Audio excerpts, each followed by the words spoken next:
Qaysı bir qoom özündögü nerseni özgörtmöyün, Allah alарды özgörtpöyt. Rahat Suresi 11. ayat. Uşul ayatты ustazыбыз daim qaytalap, bizge da estetip turчу. Baldarım, esiңерде bolsun.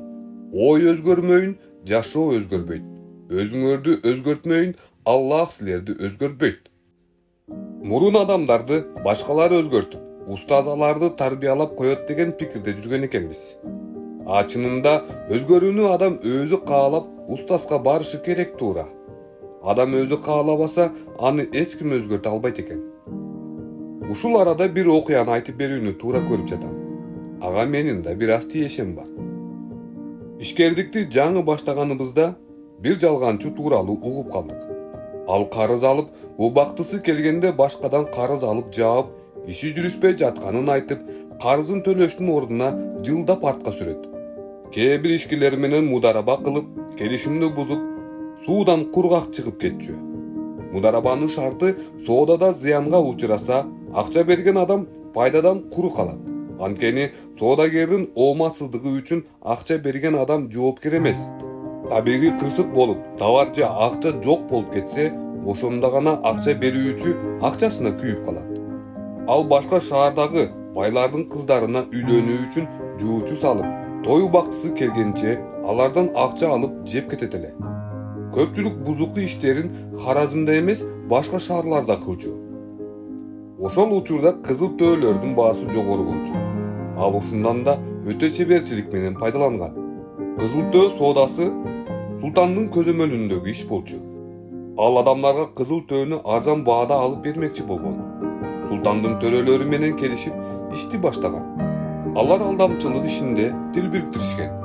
Натыйжада кызыл төө сатуу монополияга айланган. Ал адамдардан акча жыйнап алып, башында төөлөрдү жеткирип берген. Бирок кийин төөнүн жетишпестиги жана пара бербесе сарай кызматкерлери сатпай турганын айта баштаган. Адамдардан төө үчүн көбүрөөк акча алган. Кызматкерлерге дагы бир бөлүгүн берип турган. Султан аны билер замат төө сатуу ишине эркиндик берүүгө жана башка төө сатуучуларды да мамлекетке киришине уруксат берди. Жанагы алдамчы жана Кудайдан жөө качкан кызматкерлердин айынан төө наркы көтөрүлгөн бойдон баасы түшпөдү. Адамдар ижарага төө алып мине турган убакта төөчүлөр да баасын көтөрүп башташты. Кырдаал ушунчалык даражага жетти, тааныш вазири барлар төөнү көптөгөн санда кезексиз сатып ала турган жана аны эки эсе кымбатка сата турган болду. Баса, жанагы жалганчынын аты Кабылан эле. Иштерибиз алдыга жүрүп жатканда бирге иштешүүнү сунуш кылган. Ошондо Абдуллах менен бир аз сүйлөшүп калган болчу. Атым Кабылан, чоң соодагермин. Сарайдагы төөлөрдүн жарымы мени менен тааныш. Чек арада жүк алып өтүү маселе болбойт. Атам да чоң соодагер болгон. Соодада силер менен шериктеш болмокчумун. Укканыма караганда сапаттуу кездеме жана терлерди арзан баада сатат экенсиздер деди. А менин атым Абдулла. Атам кул болгон. Өзүм илим талап кылуучумун. Соода кылып жатканыбыз чындык. Бирок азырынча шериктешке муктаждык жок деди Абдулла. Ката кылып жатасыңар. Чоң соодагерлер мени менен иштешер замат иштери жүрүшүп, соодасы алдыга жылат. Баш казынын уулу, аскер башчынын жээни, вазирдин күйөө баласы, казына башчысы баары мага шериктеш. Алар менен чоң иштерди ишке ашырып жатабыз деди. Зарылдык пайда болсо, сиз менен иштешебиз. Аман болуңуз. Абдуллах ордунан туруп, аны узатып койду. Кийин мага ал жөнүндө айтып берди. Абдусалам, эгер аны токтотуп калбасак, алдыда чоң балелерди алып келет. Казыдан пайда жок. Султанга жеткиришибиз керек. Анткени ал жакында такка келет. Калктын дартын угат. Бирок ага биз айта албайбыз.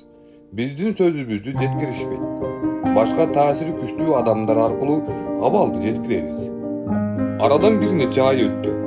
Бир күнү казы адам жиберип, иштерибизди текшерип баштады. Ушул иштен кийин сергек турдук. Кабылан менен иштешүүгө ыраазы болду. Анын ызы чуу салып кетишин эске алып, Меккедеги тааныштар менен бир ишти келишип алдык. Меккенин акими аркылуу султанга кат жибердик. Акыры аны зынданга камашты. Былыгы билинип калган казы, вазир, аскер башчы жана башкалар иштеринен айрылды. Айрымдары качып кетишти. Сиз ушунчалык оңой болуп бүттүбү деп ойлоп жатсаңыз керек. Анда тактап айтайын. Ишенишиңиз үчүн казы башчысынын таасири менен мамлекетте сүткордук күчөп кеткенин айтпасам болбойт. Мамлекетте риба, сүткордуктун күч алышында базарда исламды түшүнбөгөн сатуучулардын көбөйүп кеткени жана бараны күчөп кетиши да себеп болду. Мына ушул риба жашыруун түрдө өсө баштады. Динди түшүнбөгөн адам сүткорлукка аралашып калышы анык. Ушундай кылып казына башчысы соодагерлерге пайызга акча бере баштады. Өзү эмес, тууган уруктары аркылуу, ачык эмес, жашыруун түрдө. Натыйжада береке качты. Ошентип бул иште Каблан чоң жардамчы болду. Ал адамдарды рибага үйрөттү. Буга чейин жашыруун сүткордукту кылып келген Яхуди жана Насранийлер ачык иш алып бара баштады. Жаңы султан иштерди тартипке сала баштады. Бирок рибаны токтотуп калуу мүмкүн эмес эле. Анткени риба ачык жүрө баштаган. Акчалуу байлар уюшуп, риба боюнча бир топ түзгөн. Аларды казына башчысы колдоп турган. Ошондой болсо да султандын аралашуусу менен алдамчылык иши токтолду. Каблан менен шериктери кылган иштен жапа чеккен элдерге акырындап акчалары бериле баштады. Каблан тооба кылбагандыгы үчүн өлтүрүлдү. Чындап эле инсан өзүн өзгөртпөсө, адамдардын колунан эч нерсе келбейт экен. Сурак учурунда кызык бир окуя болду. Сарай кызматкерлери менен Каблан сурак берип жатат. Арыздануучулар да көп. Казына башчысы менен Каблан арыздануучулар менен келишим кылышмакчы болду. Эгер силер арызыңарды кайтарып албасаңар, бизди зынданга камаса, эки дүйнөдө да акчаңарды кайтарып ала албайсыңар дешти алар. Акчабызды султан алып берет, арызыбызды кайтарып албайбыз дешти, акчасына күйүп калгандар. Ортодогу тартышуу көпкө уланды. Эң өкүнүчтүүсү калктын көкүрөгүндөгү дарты, ызасы, эзилгени, сакчылардын таягынан коркуп калганы бир мазлумдун айтканы менен билинип калды. Ал казынын алдында мындай деди: "Мейли, арызыбызды кайтарып алабыз. Алардын кутулуп чыгышы үчүн айып пулду да жыялы. Эгер ушундай кылсак, алар тез арада түрмөдөн чыгып, карапайым элди мындан катуу эзет. Менин эч кимим жок, балдарым, аялым каза болду." Бул сөздөрдү айтышымдын максаты бир жолу аскер башчысынын үстүнөн арызданганбыз. Алгач арызды көрүп чыгышты. Кийин бир аз тынчып калышты. Бир ай өтпөй арызданып баргандар тууган уруктары менен ур токмокко алынды. Көбү өлтүрүлдү, зынданга алынды. Өкүнүчтүүсү, бейкүнөө өлтүрүлгөндөрдүн ичинде 2 уулум бар эди. Аялым бала күйүүтүнө чыдабай ызаасынан өлдү. Бул сөздөрдү казынын алдына айтып калбасам, султанга чындыкты кандай жеткиришти билбеймин.